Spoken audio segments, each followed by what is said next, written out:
नमस्कार, मैं दयाशंकर मिश्र।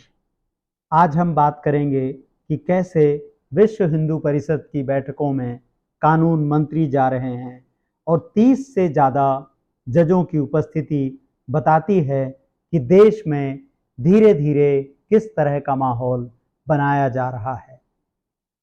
हमारे दर्शक जानते हैं कि किस तरह से राम मंदिर जब इस साल जनवरी में बन रहा था, तो इस मीडिया ने एक पूरा वातावरण तैयार किया और उस वातावरण में चारों तरफ से किस तरह सरकार की न केवल आरती उतारी गई, प्रशस्ति की गई, बल्कि भावनाओं को भड़काने का काम किया गया।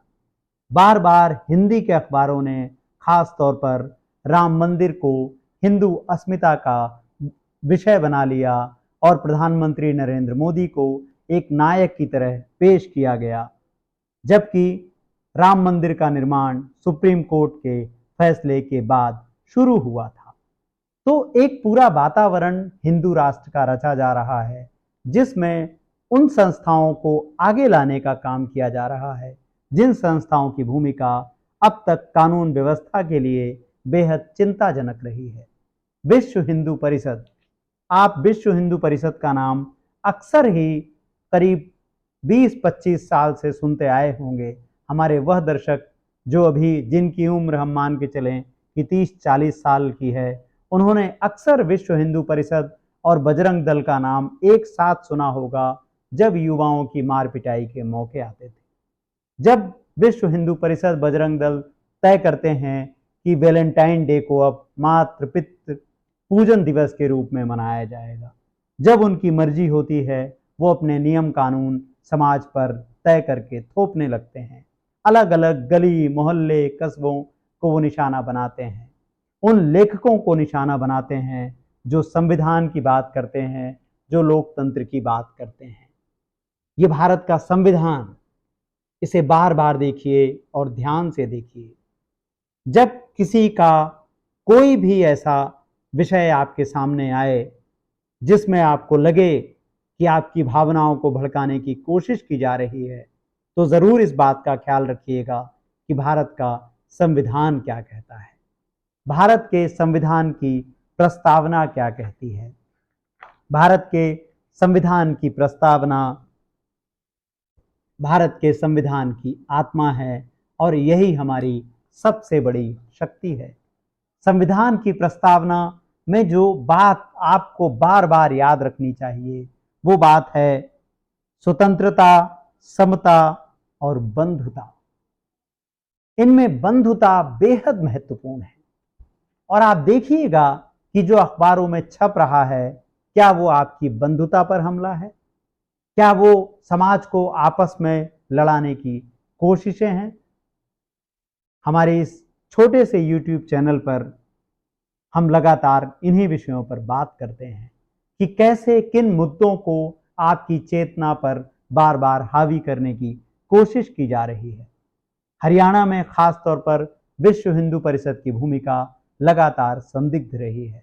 उत्तर प्रदेश में विश्व हिंदू परिषद और हिंदू वाहिनी जैसे संगठन लगातार कानून व्यवस्था, संविधान को चुनौती देते रहे हैं। इसी तरह से हमने जैसे अपने पहले वीडियोस में बात की थी, कर्नाटक के लेखक MM कलबुर्गी, पत्रकार गौरी लंकेश, महाराष्ट्र में डॉक्टर नरेंद्र दाभोलकर और गोविंद पानसरे, इन सभी की जो हत्याएं हुई, हत्याओं से पहले जिस तरीके से इनको निशाना बनाया गया, उसमें सनातन संस्था और विश्व हिंदू परिषद जैसे संगठनों की प्रमुख भूमिका थी।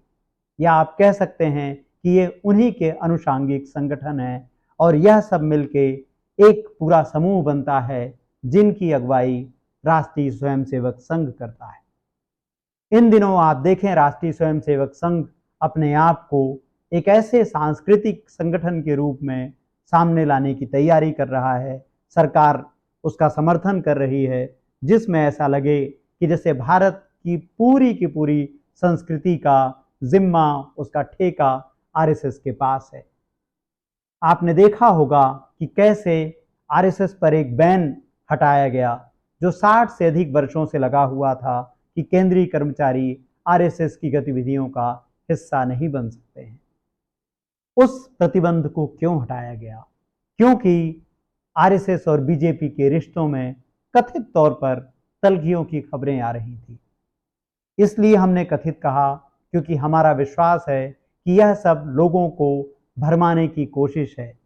असल में बीजेपी और आरएसएस दोनों एक ही हैं, लेकिन समय समय पर सुनियोजित तरीके से दोनों दूरियां दिखाने का प्रयास करते हैं।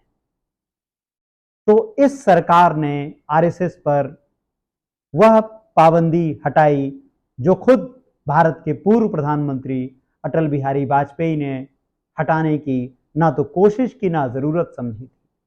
केंद्रीय कर्मचारियों के आरएसएस के शाखाओं में जाने में, कार्यक्रमों में जाने में एक रोक इसलिए लगाई गई थी ताकि आरएसएस का दखल प्रशासन से, सरकार से दूर रहे।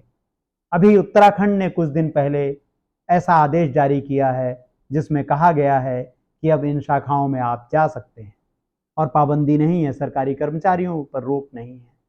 पूरे देश में ही बीजेपी की सरकारें कर्मचारियों को जैसे प्रोत्साहित कर रही हैं, जैसे धमका रही हैं कि अगर आप आरएसएस की शाखाओं में नहीं जाएंगे तो आपके खिलाफ आने वाले समय में कार्रवाई की जाएगी। इसी आरएसएस से जुड़ा हुआ संगठन है विश्व हिंदू परिषद।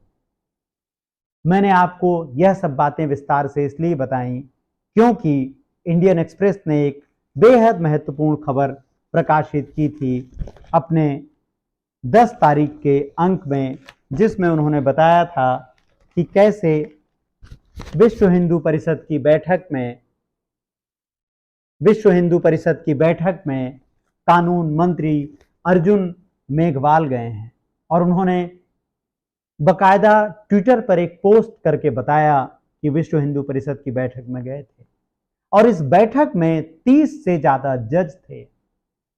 सुप्रीम कोर्ट और हाई कोर्ट के, विभिन्न हाई कोर्ट के जज थे। यह खबर कौन सा मीडिया आपको दिखाता है?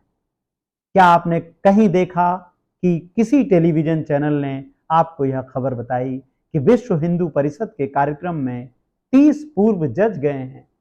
आप जानते हैं कि एक रिटायर्ड जज भी अदालतों पर अपना प्रभाव रखता है, समाज पर अपना प्रभाव रखता है और एक रिटायर्ड जज की एक सामाजिक हैसियत है। वह विभिन्न जगहों पर व्याख्यान के लिए जाते हैं, अखबारों में लेख लिखते हैं। आरएसएस लंबे समय से समाज के विभिन्न वर्गों को प्रभावित करने की कोशिश कर रहा है ताकि उस पर जो सवाल उठते थे 1925 से लेकर अब तक वह सवाल उठने बंद हो जाएं। और यह सवाल उठते थे आजादी की लड़ाई में उसकी शून्य उपस्थिति पर, उसके प्रतिबंध पर जो देश के गृह मंत्री सरदार पटेल ने लगाया था। तो आरएसएस जिन गतिविधियों के लिए जाना जाता है उसी तरह की गतिविधियों के लिए विश्व हिंदू परिषद जाना जाता है। तो 8 सितंबर को इस बैठक में केंद्रीय कानून मंत्री जाते हैं और यह 30 से ज्यादा जज जाते हैं। आपको यह खबर बेचैन करनी चाहिए। अगर यह खबर आपको बेचैन नहीं करती तो इसका मतलब है कि देश के अंदर खाने, समाज में क्या क्या चल रहा है और कैसे कैसे आपको प्रभावित करने की कोशिश की जा रही है, आप इससे बिल्कुल अनजान हैं। आपको बिल्कुल 24 घंटे पता होना चाहिए कि आपके संविधान पर किसकी नजर है। जो ये समानता है उस पर सबसे ज्यादा हमलावर बीजेपी रही है। आरक्षण के लिए इस देश में जो आंदोलन हुए, बीजेपी ने उसका सबसे ज्यादा विरोध किया। आरएसएस प्रमुख ने अपने अलग अलग साक्षात्कारों में लगातार आरक्षण को देश के लिए नुकसानदायक बताया। ऐसे ऐसे शब्दों का प्रयोग किया जो हम करना नहीं चाहते, जो मर्यादा के अनुकूल नहीं है। अब विश्व हिंदू परिषद और आरएसएस मिलकर के समाज के उन वर्गों को सामने लाकर आप तक अपने विचार थोपना चाहते हैं जो आपकी नजर में बेहद प्रतिष्ठित रहे हैं। जजों की उनमें से एक प्रमुख भूमिका है। इसलिए सावधान रहिए अपने मीडिया से, सावधान रहिए उन संगठनों से जो लगातार आपके दिमाग में सांप्रदायिकता के बीज बोने की कोशिश कर रहे हैं। याद रखिएगा इस बात को कि पिछले दिनों हरियाणा में एक नौजवान आर्यन मिश्रा की हत्या कर दी गई कथित गौ तस्करी के आरोप में, और उसकी हत्या करने वाले आरोपी ने कहा कि उसने मुसलमान समझकर आर्यन मिश्रा को मारा। और इस बयान की बीजेपी के नेताओं की तरफ से कोई निंदा नहीं की गई। विश्व हिंदू परिषद ने कोई निंदा नहीं की, आरएसएस ने कोई निंदा नहीं की। हमारे इस वीडियो में आज के लिए इतना ही। हमारे वीडियोस लाइक कीजिए, सब्सक्राइब कीजिए, ताकि हम संविधान, लोकतंत्र और नागरिकों से जुड़े सवालों को ज़्यादा से ज़्यादा लोगों तक पहुंचा सकें। नमस्कार।